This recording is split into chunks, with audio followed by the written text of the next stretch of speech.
വലിയ പ്രതിസന്ധിയിലൂടെ വലിയ പ്രയാസത്തിലൂടെ നമ്മൾ കടന്നു പോകുമ്പോഴും ഒരുപക്ഷെ വലിയൊരു ദുഃഖത്തിലൂടെയാണ് ഇത്തവണത്തെ പൂരം നടക്കുന്നത് നമുക്കറിയാം. എന്നിരിക്കെ പോലും ഈ ദിവസം മാത്രം ആ ദുഃഖങ്ങളൊക്കെ മാറ്റി നിർത്തിക്കൊണ്ട് ഇതൊരു ആഘോഷമാക്കി മാറ്റാൻ അവർ തുനിഞ്ഞിറങ്ങുകയാണ്, അതിനുവേണ്ടിയിട്ട് എത്തിച്ചേരുകയാണ്. ആ കാഴ്ചകളാണ് നമുക്ക് കാണാൻ കഴിയുന്നത്. എന്തായാലും ഒരു സർപ്രൈസ് നേരത്തെ രാജേഷേട്ടൻ സംസാരിക്കുമ്പോൾ തന്നെ അദ്ദേഹം അത് പൊട്ടിച്ചിരുന്നു. അതായത് 10 കുടകൾ എന്നുള്ളതായിരുന്നു ആദ്യഘട്ടത്തിൽ അറിയിച്ചിരുന്നെങ്കിൽ 10 കുടകൾ 15 മിനിറ്റ് എന്നുള്ളതാണെങ്കിൽ 15 കുടകൾ എന്നുള്ളത് പൂരപ്രേമികളെ സംബന്ധിച്ച് സന്തോഷം നൽകുന്ന കാഴ്ചയാണ്. ഇപ്പോൾ പാറമേക്കാവ് തെക്കോട്ടിറങ്ങുമ്പോൾ 5 കുടകൾ ഇതിനോടകം തന്നെ നിവർത്തി കഴിഞ്ഞു. അപ്പൊ ഇനിയിപ്പോൾ കുടമാറ്റം ആരംഭിക്കുമ്പോൾ, ഔദ്യോഗികമായി കുടമാറ്റം ആരംഭിക്കുമ്പോൾ പിന്നെയും ഉണ്ടാകും ഒരു 15 കുടകൾ. അങ്ങനെ ആകെ മൊത്തം 20 കുടകളോളം ഇന്ന് വിടർത്തും. സാധാരണഗതിയിൽ 1 മണിക്കൂർ കൊണ്ട് ഏതാണ്ട് 55 കുടകൾ നിവർത്താറുണ്ടെങ്കിൽ അത്ര ഉണ്ടാകില്ല. പക്ഷേ ഒരു 15 മിനിറ്റിനുള്ളിൽ സാധ്യമാകുന്ന 15 കുടകൾ നിവർത്തുമെന്നുള്ളതാണ് ഇപ്പോൾ ദേവസ്വങ്ങൾ അറിയിക്കുന്നത്. അതൊരു സന്തോഷം നൽകുന്ന കാഴ്ചയാണ്. കാരണം ഒരു വർഷത്തെ അവരുടെ അധ്വാനമാണ് ഈ കുട നിർമ്മിക്കുന്ന ആളുകളെയൊക്കെ സംബന്ധിച്ച്. അവരുടെ ഒരു വർഷക്കാലത്തെ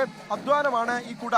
അവർ ഈ കുട നിർമ്മിക്കുന്നത് തന്നെ ഒരുപാട് കാര്യങ്ങളൊക്കെ, ഒരുപാട് അനുഷ്ഠാനങ്ങളൊക്കെ പുലർത്തിക്കൊണ്ടാണ്. ഇപ്പോൾ വ്രതമൊക്കെ എടുത്തുകൊണ്ടാണ് പലരും ഈ കുട നിർമ്മാണത്തിലൊക്കെ അതിന്റെ പ്രധാനപ്പെട്ട ചുമതലകൾ വഹിക്കുന്ന ആളുകളൊക്കെ അങ്ങനെയാണ് കുട നിർമ്മിക്കുന്നത്. അപ്പൊ അങ്ങനെയൊക്കെ ഒരുപാട് ദൈവികമായും വൈകാരികമായും ഒക്കെയുള്ള അടുപ്പം, ബന്ധം ഈ ഉത്സവത്തോട് ഇതുമായി ബന്ധപ്പെട്ട് നിൽക്കുന്ന ആളുകൾക്കുണ്ട്. അപ്പൊ അതുകൊണ്ട് തന്നെ ഇനിയിപ്പോ തിരുവമ്പാടി കൂടി പുറത്തേക്ക് ഇറങ്ങാൻ വേണ്ടി, തിരുവമ്പാടിയുടെ 15 ആനകൾ, തിടമ്പേറ്റുന്ന കൊമ്പനടക്കമുള്ള 15 ആനകൾ പുറത്തേക്ക് ഇറങ്ങുന്നതിന് വേണ്ടിയിട്ട് ആ മനോഹരമായ കാഴ്ച കാണുന്നതിന് വേണ്ടി ആളുകൾ ഇങ്ങനെ കാത്തിരിക്കുകയാണ്. ഒരു ഭാഗത്ത് വടം കെട്ടി ആളുകളെ ഇങ്ങനെ നിയന്ത്രിക്കുന്നതൊക്കെ നമുക്ക് കാണാൻ കഴിയും. പക്ഷെ അതിന്റെ ഒന്നും ആവശ്യമില്ല. അവരങ്ങനെ തള്ളിക്കയറി വരാനോ ഒരു പ്രതിസന്ധി ഉണ്ടാക്കാനോ പോലീസിനെ വലിയ പ്രയാസങ്ങൾ ഉണ്ടാക്കാനോ ഒന്നും അവർ തയ്യാറാകില്ല. അവർ ഇത്രയും മണിക്കൂറുകൾ ഇവിടെ ക്ഷമയോടുകൂടി നിൽക്കാൻ കഴിയുന്നവരാണെങ്കിൽ ഇനി കുറച്ച് സമയം കൂടെ നിൽക്കാൻ അവർക്ക് ഒരു കുഴപ്പമില്ല എന്നാണ് പറയുന്നത്. അപ്പോൾ ആ തരത്തിൽ ഇങ്ങനെ ആളുകൾ കാത്തിരിക്കുന്ന, അക്ഷമരായിട്ട് കാത്തിരിക്കുന്ന കാഴ്ചകൾ നമുക്ക് കാണാൻ കഴിയുന്നു. ഒരു ഭാഗത്ത് പാറമേക്കാവ് കൊച്ചി രാജാവിനെ വണങ്ങാൻ വേണ്ടി പോകാൻ നിൽക്കുമ്പോൾ അവിടെ മേളമുണ്ട്. ആ മേളം ആഘോഷമാക്കിക്കൊണ്ട് ഒരുപാടധികം ആളുകൾ നിലയുറപ്പിക്കുന്നത് നമുക്ക് കാണാൻ കഴിയും. അവിടെ കൈകൾ ഉയർത്തിക്കൊണ്ട് അവർ ആവേശം കാണിക്കുന്നുണ്ട്. ഇപ്പൊ വെയിലൊന്ന് തണുത്തിട്ടുണ്ട്. അപ്പൊ അതൊരു ആശ്വാസം നൽകുന്ന കാര്യമാണ്.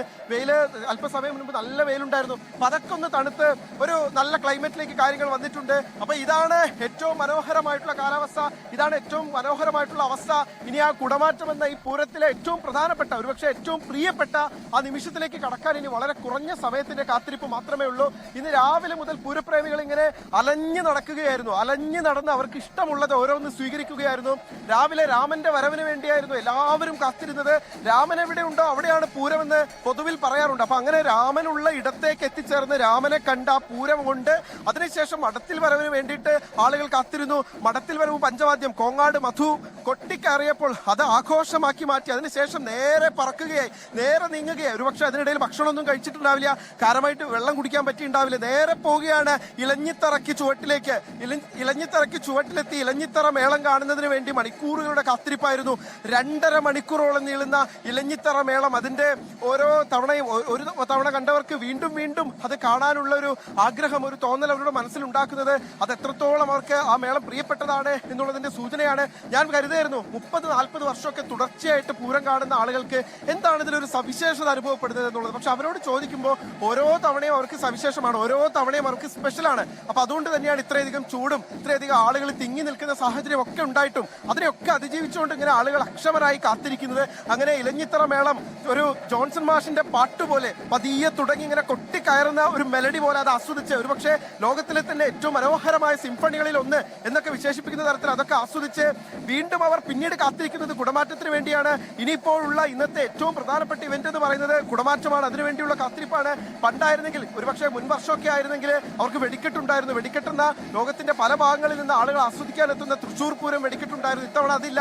പക്ഷേ എന്നിരുന്നാലും പോട്ടെ, തങ്ങൾക്ക് പ്രിയപ്പെട്ട ആളുകളുടെ ജീവനാണ് നഷ്ടമായത്. അതുകൊണ്ട് തന്നെ ഇത്തവണ ഞങ്ങൾ ആ ആഘോഷങ്ങൾ മാറ്റിവെക്കാമെന്ന് തൃശ്ശൂർക്കാർ പൂരപ്രേമികൾ പറയുമ്പോൾ അവർ ഇതുകൊണ്ട് തൃപ്തിപ്പെടാൻ തയ്യാറാണ്. എന്ന് മാത്രമല്ല, നാളെ അവരെ സംബന്ധിച്ചിടത്തോളം അവരുടെ പൂരമുണ്ട്, അതായത് തൃശ്ശൂർക്കാരുടെ പൂരമുണ്ട്. അതാണ് നാളത്തെ പൂരം.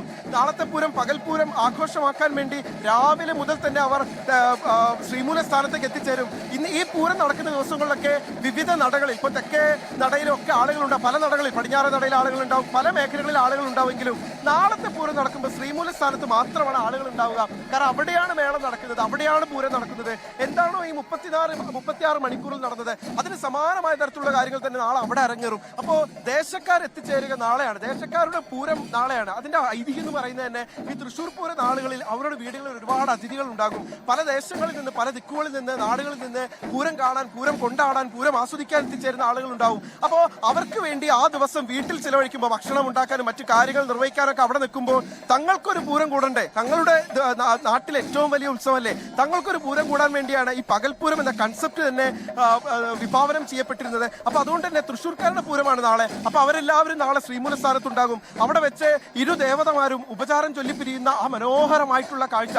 ഒരു പക്ഷേ ഈ പൂരത്തിലെ ആകെ ഫ്രെയിമുകൾ നമ്മൾ എടുത്തു നോക്കുമ്പോൾ തെക്കേ ഗോപുര നട തുറന്നുകൊണ്ട് നേരത്തെ രാമനാണെങ്കിൽ രാമൻ, അങ്ങനെ ആ ഗജവീരന്മാർ പുറത്തേക്ക് എഴുന്നള്ളുന്ന കാഴ്ച കഴിഞ്ഞാൽ ഒരുപക്ഷെ ഏറ്റവും മനോഹരമായ കാഴ്ച എന്ന് പറയുന്നത് ഇരു ദേവതമാരും ആ ശ്രീമൂലസ്ഥാനത്ത് ഇങ്ങനെ അഭിമുഖമായി നിന്നുകൊണ്ട് തുമ്പിക്കൈ ഇങ്ങനെ ചുഴറ്റിക്കൊണ്ട് ഉപചാരം ചൊല്ലി പിരിയുന്ന ആ കാഴ്ചയാണ് ഏറ്റവും മനോഹരമായ കാഴ്ചകളിൽ ഒന്നാണത്. അതൊരു യാത്ര പറച്ചിൽ കൂടിയാണ്. വരുന്ന വർഷം കാണാം, വരുന്ന വർഷം ഒരുമിച്ച് കൂടാം എന്ന് പറഞ്ഞുകൊണ്ടുള്ള ഒരു യാത്രയപ്പ് കൂടിയാണത്. അത്ര മനോഹരമായിട്ടുള്ള കാഴ്ചകളാണ് ഈ തൃശ്ശൂർ പൂരം സമ്മാനിക്കുന്നത്.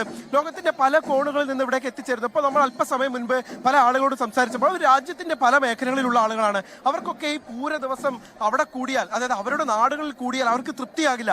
അവരുടെ കൈയും കാലും വിറയ്ക്കാൻ തുടങ്ങും. അവർക്ക് തൃശ്ശൂരേക്ക് വണ്ടി കയറാൻ തോന്നും. അവർക്ക് ഈ പൂരലഹരിയിൽ ആറാടാൻ തോന്നും. അവർക്ക് ഈ ചൂടിൽ വന്ന് നിൽക്കാൻ തോന്നും. അവർക്ക് അവരുടെ ചെവികളിൽ ഇങ്ങനെ ചെണ്ടയുടെ താളം ഇങ്ങനെ കേട്ടു തുടങ്ങും. അപ്പോൾ അതുകൊണ്ട് തന്നെ അവർക്ക് ആ ദിവസം അവരെവിടെയാണോ ജോലി ചെയ്യുന്നത്, അല്ലെങ്കിൽ അവരെവിടെയാണോ ഉള്ളത്, അവിടെ നിലകൊള്ളാൻ കഴിയില്ല. അവർക്ക് ഇവിടേക്ക് എത്തിയേ മതിയാകും. അതൊരു വികാരമാണ്.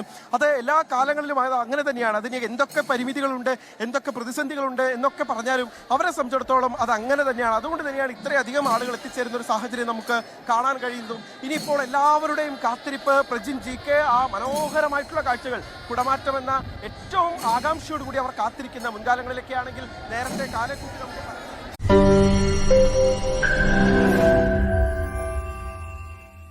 ലോകത്തെവിടെയായാലും ഏത് സമയത്തും 24 വാർത്തകളും ഓഗ്മെന്റഡ് റിയാലിറ്റി പാക്കേജുകളും എക്സ്പ്ലെയിനറുകളും വിശദമായി കാണാൻ ഞങ്ങളുടെ യൂട്യൂബ് ചാനൽ നിങ്ങൾക്ക് സബ്സ്ക്രൈബ് ചെയ്യാം.